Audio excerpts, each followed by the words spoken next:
Hello friend, स्वागत है आपका हमारे चैनल किड्स कार्टून IK में। एक गांव में टुनटुनी नाम की चिड़िया अपने पिता और माताजी के साथ रहती थी। एक दिन अचानक से टुनटुनी की माताजी की तबीयत बहुत खराब हो जाती है और उनकी मृत्यु हो जाती है। टुनटुनी ये अफसोस में बहुत दुखी रहती है। एक दिन टुनटुनी के पिताजी से मिलने उसकी बुआ आती है। अरे बेटा, ये बताओ, टुनटुनी अभी इतनी छोटी है, तुम कब तक ऐसे ही रहोगे? टुनटुनी को एक माँ की जरूरत है। अरे, मैं कैसे शादी कर सकता हूँ बुआ जी? मैं ये नहीं कर सकता। अरे बेटा, तू चिंता मत कर। मेरी नजरों में एक भोली भाली अच्छी चिड़िया है जिससे मैं तेरी शादी करवा दूंगी। टुनटुनी के पिताजी अपनी बुआ की बात मान लेते हैं और वो चिड़िया से शादी कर लेते हैं। पर वो चिड़िया बिल्कुल भी भोली भाली नहीं होती है, वो तो बहुत ज़्यादा ही चंट और चालाक होती है। जैसे ही टुनटुनी के पिताजी घर के बाहर काम करने जाते हैं, वो तुरंत टुनटुनी पर जुल्म करने लगती है। दिन भर टुनटुनी से पूरे घर का काम कराती है और उससे भी खाने को नहीं देती है। और जैसे ही टुनटुनी के पिताजी आ जाते हैं, वो टुनटुनी से बहुत प्यार से बात करती है। अरे मेरी प्यारी और प्यारी टुनटुनी बेटी, इधर आओ। तुम कहाँ गई थी बेटा और इतनी धूल में क्यों भरा रही हो? बाजी, आज तो मैं आपकी शिकायत पिताजी से जरूर करूंगी। जैसे ही पिताजी आते हैं, आप मुझसे प्यार से बोलने लगती हो और जैसे ही पिताजी जाते हैं, आप मेरे पर जुल्म करने लगती हो। कल तो देखना, मैं पिताजी से आपका नाम जरूर बोलूंगी। ज्यादा बोल रही हो, बहुत ज्यादा। आजकल टुनटुनी तेरी जबान चलने लगी है। वो डंडा उठाकर टुनटुनी को पीटने लगती है। इतना पीटती है कि टुनटुनी के शरीर पर जख्म हो जाते हैं। दूसरे दिन जब टुनटुनी के पिताजी अपने घर के बाहर खड़े थे, तभी टुनटुनी की कुछ सहेलियां आती हैं। अरे अंकल, टुनटुनी कहाँ है? अरे बेटा, टुनटुनी तो घर पर ही है। अरे टुनटुनी से तुम क्यों मिलने आए हो बेटा? अरे अंकल जी, टुनटुनी कई दिनों से स्कूल नहीं आ रही है, इसलिए हम टुनटुनी से मिलने आए हैं। नहीं बेटा, टुनटुनी तो रोज स्कूल जा रही है। कल ही मैंने टुनटुनी की माताजी को टुनटुनी की फीस भरने को दी थी और वो कह रही थी कि टुनटुनी अपने स्कूल रोज जा रही है। नहीं नहीं, ये तो बहुत बड़ा झूठ है। टुनटुनी कई दिनों से स्कूल नहीं आ रही है और ना ही वो हमसे मिल रही है। ठीक है बेटा, तुम जाओ, मैं टुनटुनी को लेकर कल सुबह स्कूल आता हूँ। अरे टुनटुनी, ये क्या, तुम्हारी कुछ सहेलियां आई थी, वो ये कह रही थी बेटा कि तुम स्कूल नहीं जा रही हो, पर तुम्हारी माताजी ने तो कल ही मेरे से तुम्हारी स्कूल की फीस के कुछ पैसे लिए हैं। पिताजी, मैं आपको क्या बताऊं, मैं कई दिनों से स्कूल नहीं जा रही हूँ। माताजी जैसे ही आप घर से जाते हो, मुझे पीटने लगती है और मुझे बहुत ज्यादा जुल्म करती है। मेरे से दिन भर घर का काम कराती है और जो पैसे आपने मेरी फीस के लिए दिए थे, वो थे इन्होंने रख लिए हैं। ये मुझे स्कूल नहीं पहुँचाती है और बहुत ज्यादा ही मुझसे काम कराती है। अच्छा, तो ये बात है। मैं तो तुम्हें बहुत भोली भाली समझा था। तुम मेरे घर से निकल जाओ। तुमने मेरी बेटी को इतना मारा कि उसके शरीर पर जख्म हो गए। टुनटुनी के पिताजी गुस्सा होकर उस चिड़िया को अपने घर से निकाल देते हैं और टुनटुनी के पिताजी दोनों एक साथ खुशी खुशी रहने लगते हैं। तो एक गांव में टुनटुनी नाम की चिड़िया अपने बच्चों के साथ रहती थी। टुनटुनी का पति टुनटुनी और उसके बच्चों को छोड़कर चला गया था। बेचारी टुनटुनी अपनी गरीब हालत से बहुत परेशान थी। टुनटुनी अपने घर के करीबी रेलवे स्टेशन पर कूली का काम करती थी। टुनटुनी दिन रात लोगों के सूटकेस उठाती और आमदनी लेकर अपने घर लौटती। और टुनटुनी के बच्चे रोज़ स्कूल जाते हैं। टुनटुनी के बच्चे बहुत ही अच्छे होते हैं। वो स्कूल जाते हैं और सबसे बहुत प्रेम से रहते हैं। टुनटुनी जैसे ही सवेरा होता है अपने स्टेशन निकल जाती है और दिन भर लोगों के सूटकेस उठाकर अपने घर लौटती है, जिससे उसका घर चलता है। एक दिन जब टुनटुनी स्टेशन से वापस अपने घर लौट रही थी तो उसकी छोटी बेटी की तबीयत बहुत ज़्यादा खराब हो जाती है। क्या हुआ बेटा, तुम इतनी बीमार कैसे हो गई?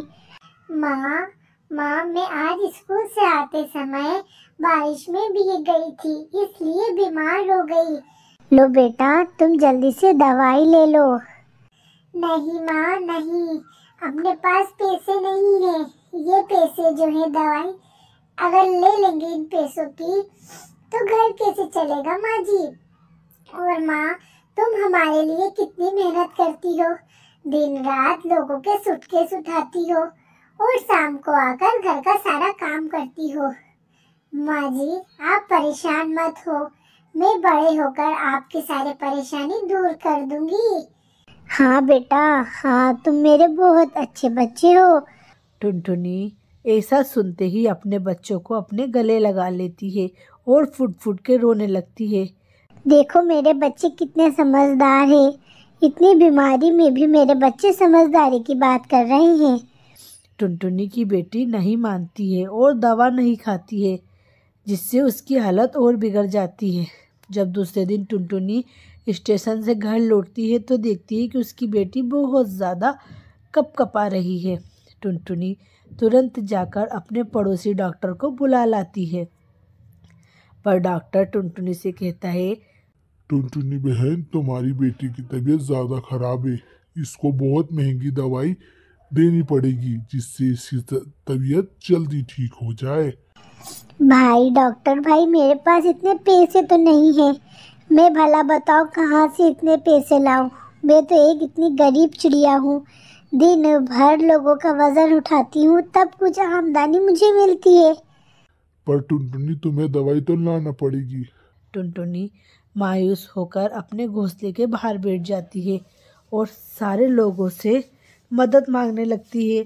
जितने भी उसके आड़ पड़ोसी रहते हैं, कोई भी टुनटुनी की मदद नहीं करता है। टुनटुनी बहुत निराश हो जाती है और अपने घर के बाहर जाकर फिर से बैठ जाती है। टुनटुनी का रोना देखकर उसकी एक सहेली टूनी चिड़िया आती है। क्या हुआ टुनटुनी बहन, तुम इतनी परेशान क्यों हो रही हो और क्यों इतनी फूट फूट कर रो रही हो? अरे टूनी बहन, मैं तुम्हें क्या बताऊं, मेरी बेटी बहुत बीमार है और उसको डॉक्टर ने बहुत महंगी दवाई खाने को बोला है। मैं कहाँ से पैसे लाऊं? अरे टुनी, तुम क्यों परेशान हो रही हो? तुम्हारी बहन है ना, ये लो, तुम पैसे लो और अपनी बेटी की दवाई कराओ। अरे बहन, तुम्हारा शुक्रिया जो तुमने मेरी मदद करी। मैं पूरे गांव में घूम ली पर मेरी मदद किसी ने नहीं करी। टुनटुनी, तुम बाद में बात करना, पहले जाकर अपनी बेटी की दवाई लेकर आओ। टुनटुनी जल्दी से जाकर अपनी बेटी की दवाई लाती है और उसको खिलाती है, जिससे उसकी तबीयत अच्छी हो जाती है। टुनटुनी टूनी चिड़िया का बहुत ज़्यादा शुक्रगुजार करती है और टुनटुनी की बेटी भी ठीक हो जाती है और वो लोग फिर से एक साथ खुशी खुशी रहने लगते हैं। तो एक गांव में टुनटुनी नाम की चिड़िया रहती थी।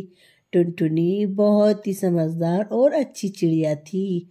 टुनटुनी हमेशा अपने घोंसले में ही रहती थी, ज़्यादा इधर उधर नहीं जाती थी। फिर भी टुनटुनी अपने पड़ोसी कालू कौवे लोहार से बहुत परेशान थी। वो लोहार कौवा टुनटुनी को बहुत परेशान करता था। वो टुनटुनी ही को नहीं, गांव की सारी चिड़ियाओं को बहुत परेशान करता था।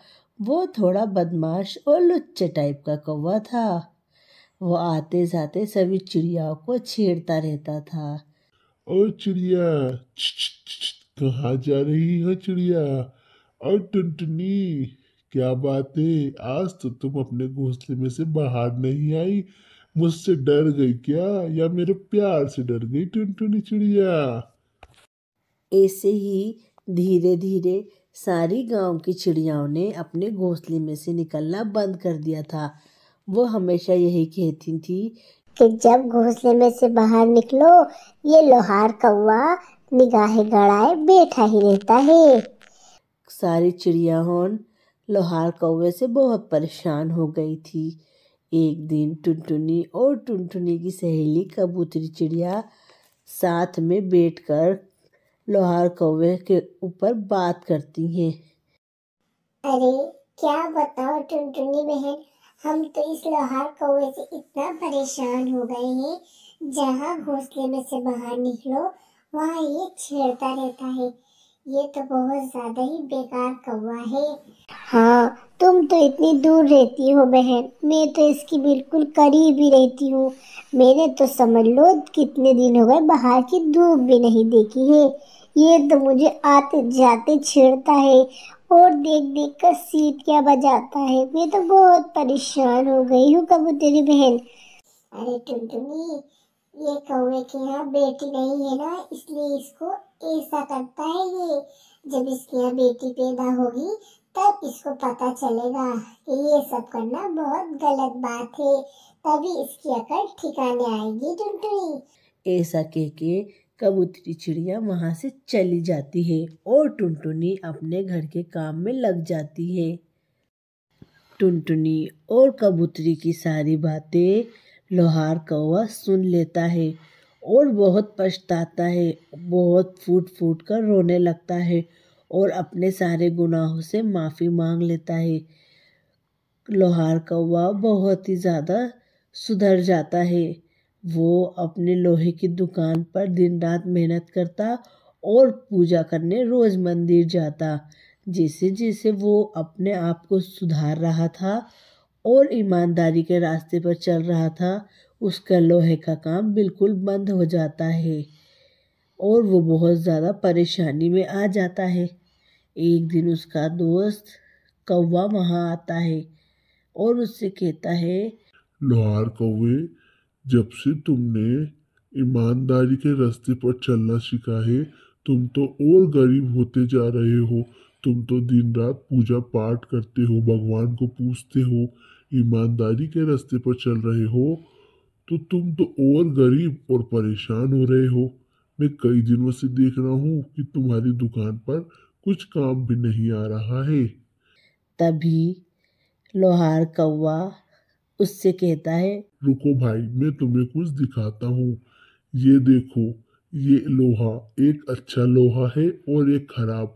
खराब लोहे को मैं काम में नहीं लेता हूँ, फेंक देता हूँ, और अच्छे लोहे को गरम करता हूँ, पीटता हूँ और अच्छे से तपाकर उसका एक अच्छा बर्तन तैयार करता हूँ, बहुत ज़्यादा मेहनत से। और ऐसे ही भगवान मेरी परीक्षा ले रहे हैं कि परेशानी में भी मैं अच्छे रास्ते पर चल रहा हूँ या नहीं, कि वापस मैं बेईमानी पर आ गया हूँ। पर मैं बेईमानी नहीं करूँगा, मैं हमेशा ईमानदारी पर ही चलूँगा। और मेरे भाई, तुम भी हमेशा ईमानदारी पर ही चलना। ऐसे ही लोहार कौवे की सारी बातें उसके दोस्त को समझ में आ जाती है और वो भी अपने रास्ते पर निकल जाता है और लोहार कौवा भी वापस अपने बर्तन की दुकान पर अपना ईमानदारी से काम करने लगता है और वो बहुत खुशी खुशी रहने लगता है। तो फ्रेंड्स, कैसी लगी आपको हमारी कहानी? अगर आपको हमारी कहानी पसंद आए तो हमारी कहानी को लाइक करें, शेयर करें और हमारे चैनल को सब्सक्राइब करें।